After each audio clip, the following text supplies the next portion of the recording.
I've actually most of my devices I've actually uninstalled Strava. Yeah. So even on my phone, I don't actually have Strava on my phone. I use it on my iPad. So then that way I'm not walking out with my iPad all the time. Yeah. So because I was like, you've done a ride, you've done a workout, it's there. Yeah. If you published it, it's published. But so I just keep it on my iPad, and then if I'm on my iPad, as and when go on to Strava and have a look. But the key thing there is like cycling shouldn't take over your life. No. It should enhance your life.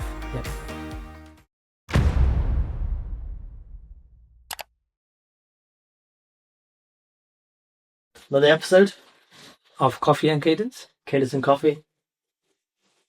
Cadence and Coffee. It is. Cadence and Coffee. Cadence Coffee. So in this episode, we're going to talk about. We have a discussion about cycling and how it kind of evolves into. It's not just about the watts and the miles, isn't it? It's about trying to balance everything and fitting it into your life. Yeah, depending on obviously how serious of a cyclist you are. Yeah, how serious of a cyclist you are, but I've got everyone's cycling for different purposes. Yeah. Most of our listeners are probably not pros. No. Just average person like me and you. Yeah. You've got a full-time job, I've got a full-time job. Yeah. Family, you've got kids, I've got kids. Yeah. And it's trying to balance, obviously, what people say. There's always that saying with cycling, it's not a sport, it's a lifestyle. But the goal, what is the goal? The goal, it's probably not perfection, isn't it? No, I think from our perspective now, obviously, from my perspective now is trying to balance my training with my work. My family life is not as obviously as hectic as yours. So my cycling kind of revolves around work at the moment. But I think it's trying to find that good balance in terms of getting the necessary training in. And it's probably consistency, isn't it? Then yeah, more than anything. So as opposed to perfection and trying to be the best, or just trying to do the cycling, is more of like be consistent, stick to it, and make it work. Now it's probably easier said than done. Like I feel this all the time. Sometimes, like you've got your day chores, you've got your day duties, your work-life balance and everything, and then don't you sometimes feel like cycling should have just been a full-time job in itself. Yeah, but obviously you got to take into the fact that depending on, like you said, what your goal is in terms of cycling.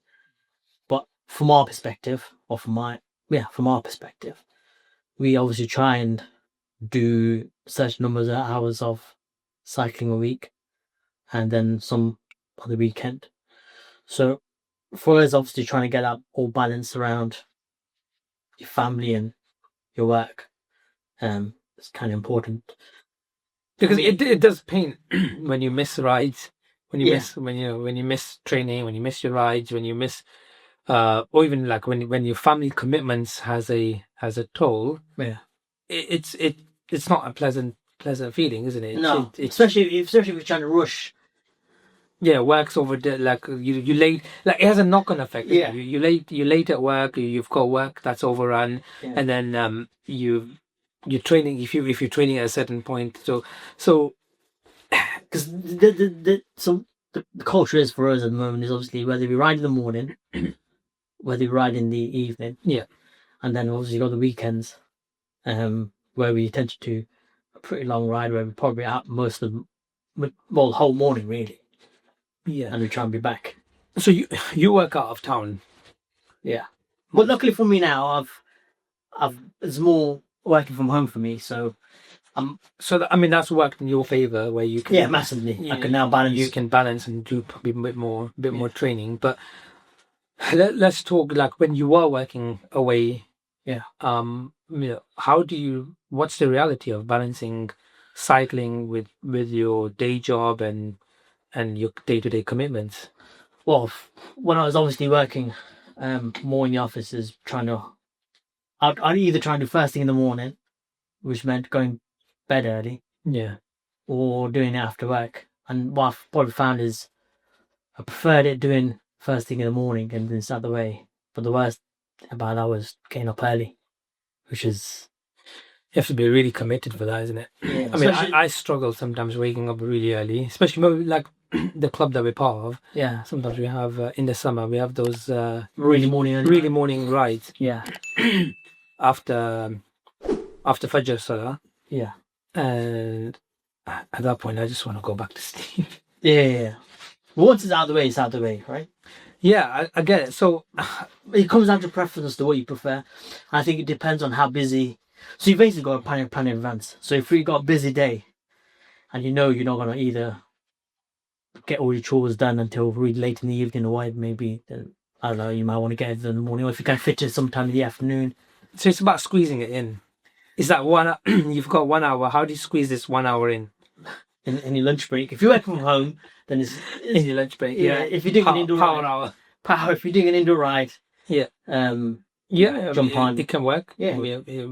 But again, it's more about being consistent and being disciplined. Like, okay, if Yeah. you're going to be working through lunch, Yeah, so you're not working through. Like, if you're going to be training through lunch, then you make sure that you are training. yeah, Because if you've got other distractions, then it can be quite difficult. yeah, But how do you like make it practical? Because one thing that I find sometimes, and even once I'm in the routine and it's fine, but like, and when I speak to individuals, is like, how do you make it actually work? Like time management.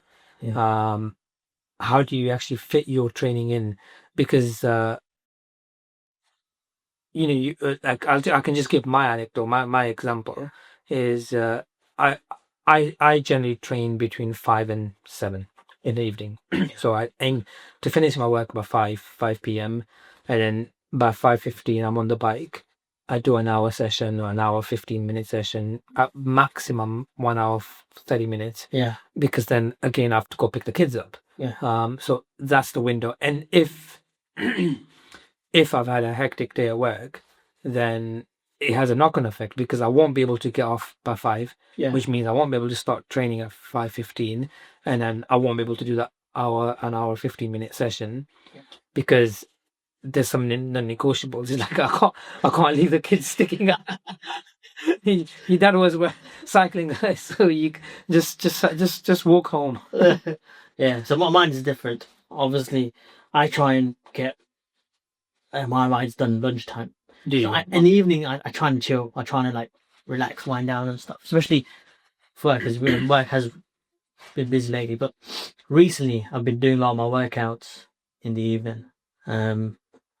But it's preference. Sometimes I do prefer it in the evening as well. Like, So then, would you like if you're time crunched, yeah. a short ride for half an hour ride, no problem? I think for me, it just depends on what's in the plan, really. Yeah. My plans are really set. But now that's that because you've got a coach so that sets it for you. yeah. But let's say you don't have a coach. Mm. Would you I'll probably take them by the year and how the day is. If I've got enough time, 2-3 hours spare, then I'll do 2-3 hours of ride. If I've got 45 minutes, half an hour, then that'll be like an indoor quick. You'd still do it? Yeah, I try.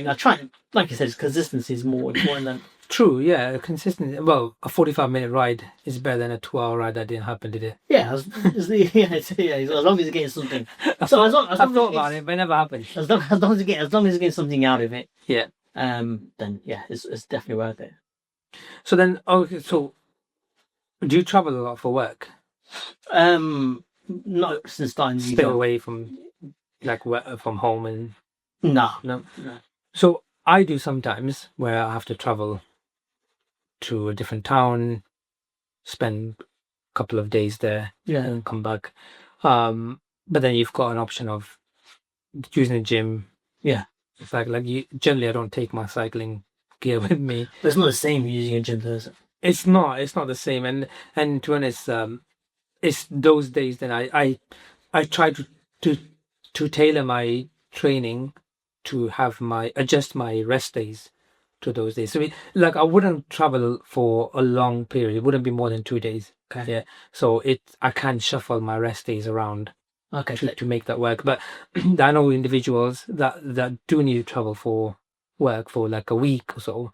How do how do you fit that in? Like how do you do your training around that? Well, I've kind of know how to do it, but I think for me, if it was something, then I'll probably have try and have my rest days for those weeks. Yeah. Maybe coming away from cycling, if I was away, working away, then I'll probably go for a run, which is probably the most easiest thing to do. But I'll have to kick you out of this podcast. But Put running. I think running and coffee. unless it's going to take your bike, Yeah. and you're going somewhere which is like so, you use the gym. It's always an option, but I think I mean it's not the same, isn't it? Like I've just we've just finished another one fasting. Some of us have been away. There's not been much riding happening. no. Come back. So like, is that something to be concerned about? Like let's say you're working away for weeks. Like it's going to impact your training. Not necessarily. Some people say obviously having some time off the bike is good. Yeah, definitely. Doesn't necessarily mean you're going to lose all the gains that you've done prior to that. But yeah, I mean, there's no harm in taking a week off the bike. You know, it's still good recovery. Recovery is always needed, isn't it? Like I said, the magic happens off the bike. Does that break the bike? Yeah, it's always on the bike. But it's not always on the bike, but it can happen off the bike. It can happen off the bike. Most of the magic does happen off the bike. But I think the key message is that like in terms of time management, working out what works for you, because what might work for me may not work for you, and no, because obviously, like I said, I prefer my morning rides. You definitely don't like morning rides. Yeah. So and when it's more practical, what works for you? Like I have that window between 5 to 7 in my day where potentially I could do something. Either doing some work or jumping on the bike or doing something, something that some chores that needs to be done, shopping, whatever. So I think stop chasing perfection. Yeah. Go for more consistency. Go for consistency. Focus on showing up. Focus on doing your training day in, day out. Yeah. The small wins eventually would then start to build up. And more gains. You'll see more gains coming than not. So yeah, 100%. In terms of that time management, moving on to something more to do with your nutrition and habits. Because obviously for us now, I've now tried and tailor what I eat to help me perform on cycle. Is it? Yeah. You didn't tell me that. You weren't performing well. So you've not been having a there's last sequence in this podcast. But make sure we spinach next time. I think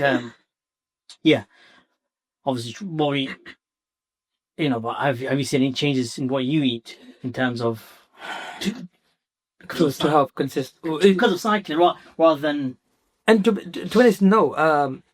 I generally try to eat healthy. Like I don't have fizzy drink. And to be honest, no. I generally try to eat healthy. Like I don't have fizzy drinks. I mean that's not the end all and be all. But even food stuff. Like I tend to try to eat healthy. But again, whatever's been cooked at home, I don't put pressure and say, "Oh, I can't eat this." I'm not that extreme. So like I do eat whatever's cooked. And generally, I try to eat healthy, not because I'm cycling. Yeah, but in general, it's more of like just to stay. Would you say just to stay healthy and fit? But has the cycling kind of enabled you to, or was that? Let's say you weren't cycling. Mm-hmm. Would you still want? I probably would. Even if I wasn't cycling, I'd still aim to eat healthy. Okay. Or clean. Maybe clean, probably the right terminology. Probably try to eat clean. So reducing my takeaways and junk food, even if I wasn't cycling.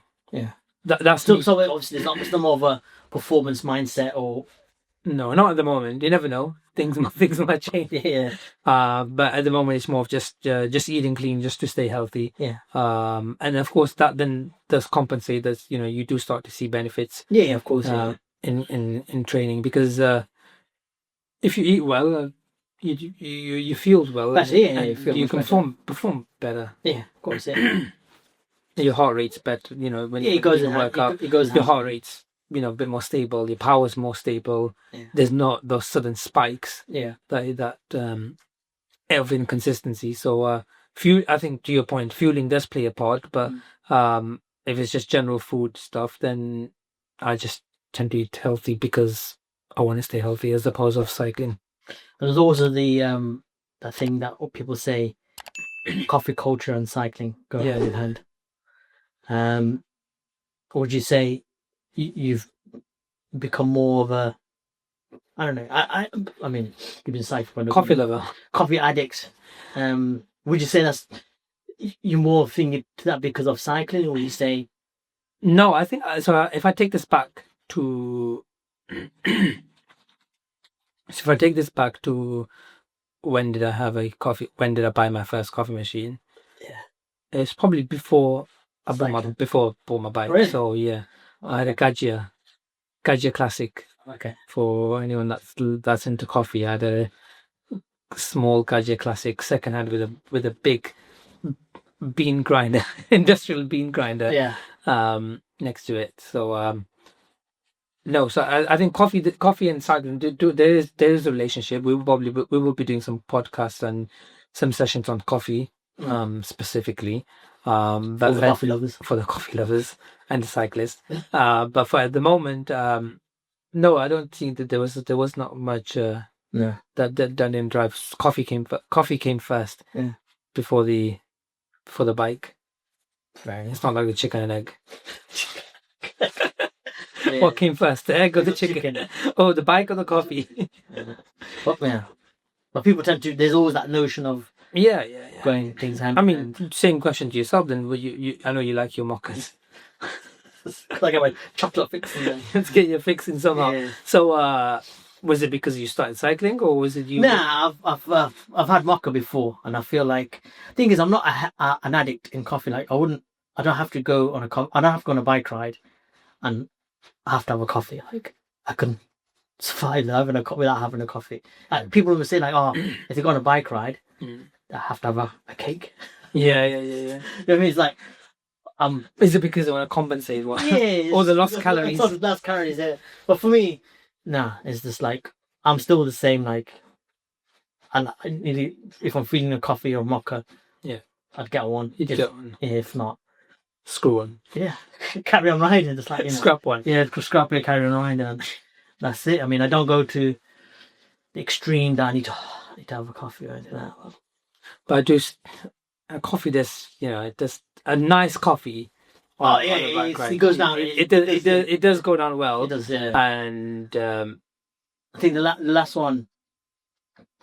So we had that one on that after that long ride. Coffee obsessive. Yeah. Then that went down really well. That's a really nice coffee spot. That's a good. Yeah, there's some really good coffee. I remember. So, anything else, or should we wrap up? Well, let's talk about the mental health and well-being. Yeah. Like, in terms of cycling, would you say it's good for stress? Oh yeah, definitely. So many times you've had a busy day at work, stressful day.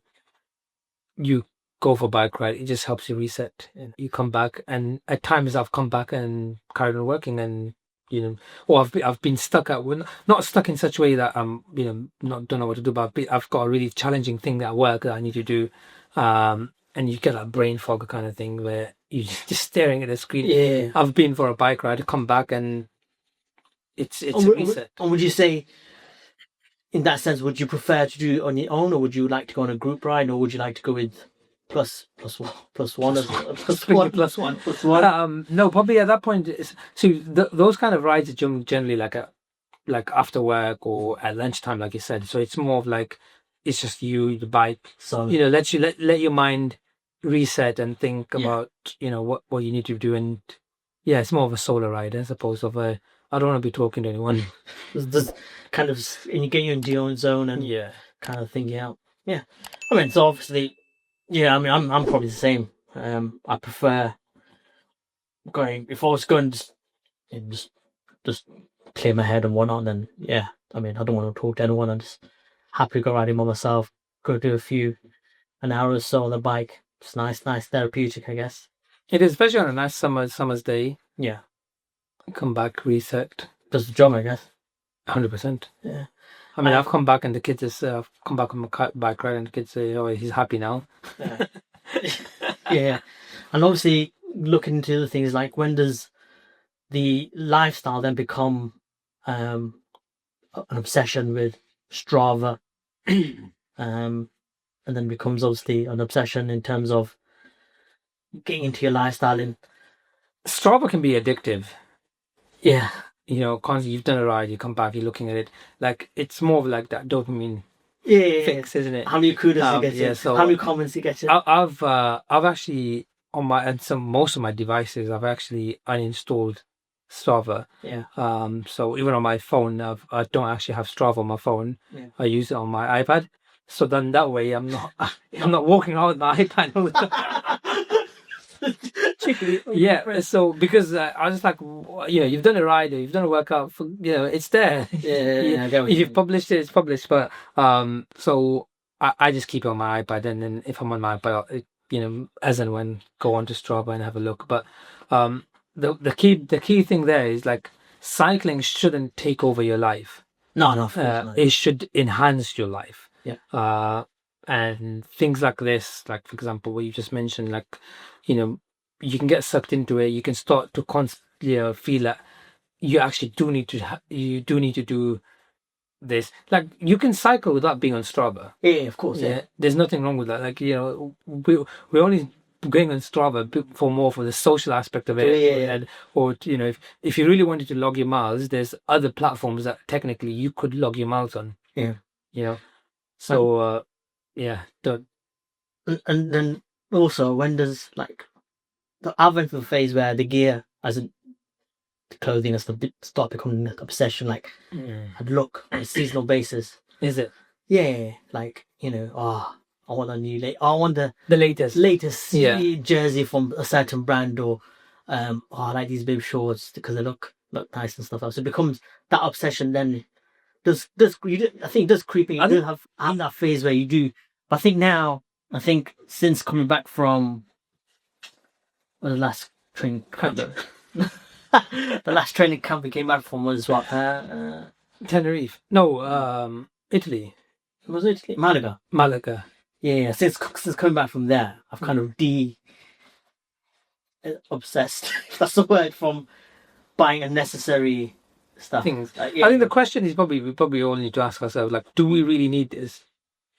And if the answer is it's probably no, like if it's just a fashion accessory, or you're just doing it just because you need a new top and to look good in pictures, then like okay, fair enough. There's if that's what your goal is, then fair enough, crack on. But if you're looking at just there's a new jersey out, and you feel like there's a need to buy a new jersey, or there's a need to buy, it's like a bike. You always want to, like every cyclist you speak to always wants another bike. Yeah, of course. Yeah. So like if you need it, then yes, fair enough, and then you can justify it.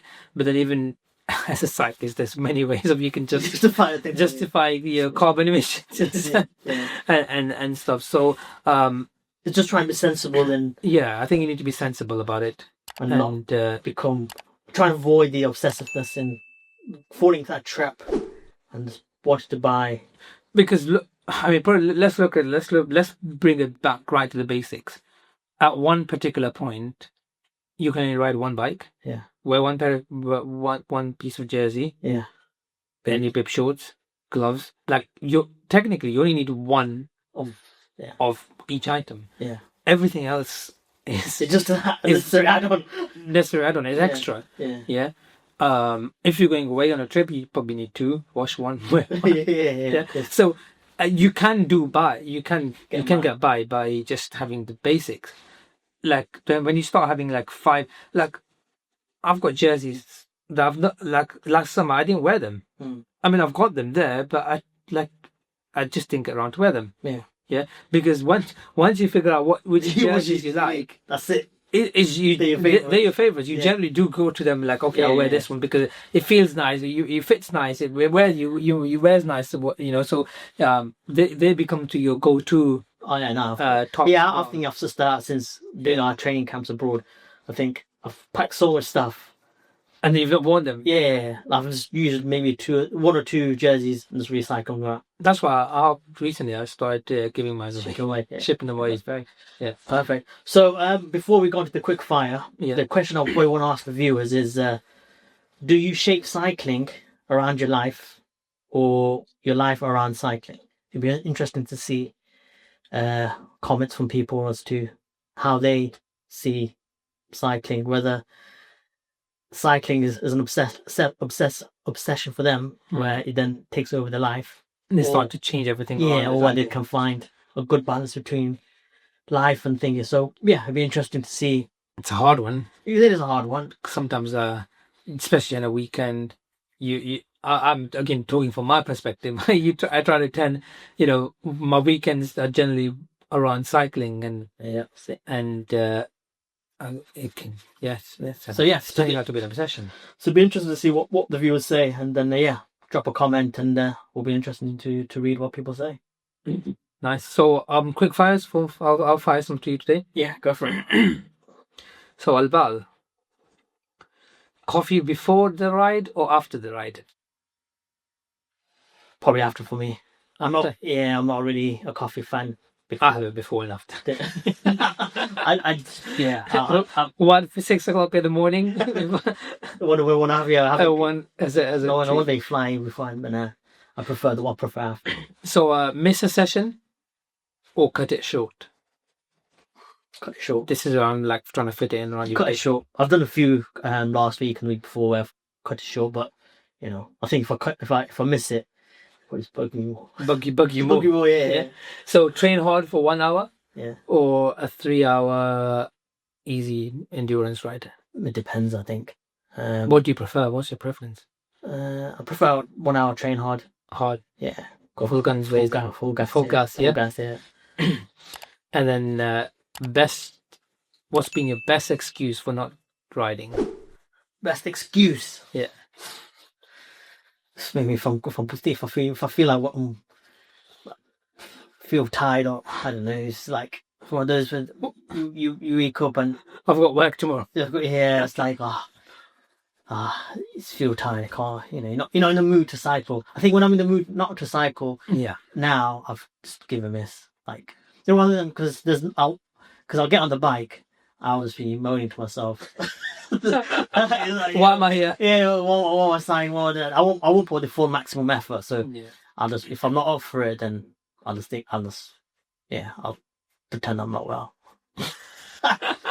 Oh, got stomach ache. I can't do it. Coach, can you reschedule this one for tomorrow, please? Fair enough. So I think that brings us towards the end of this episode where we talked about cycling and lifestyle.